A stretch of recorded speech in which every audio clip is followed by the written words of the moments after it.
Hi everyone, welcome back to this channel. In this quick tutorial, I'm going to show you how to find a hidden Canva elements that called Pastel text hardware icons pack. This secret set is perfect if you want a clean, modern pastel style text illustration for your designs.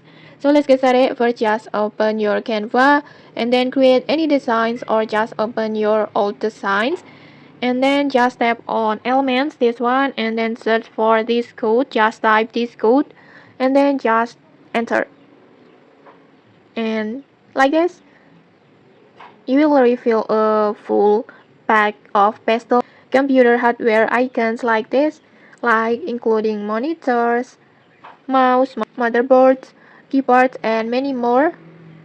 These elements are perfect for text tutorials or even gadget reviews, digital courses, IT presentations, and maybe aesthetic tag, theme thumbnails, and many more. Okay, just try it out and make your text design stand out. If you found this tutorial helpful, don't forget to like, comment, and subscribe for more tutorials. Thanks for watching. See you.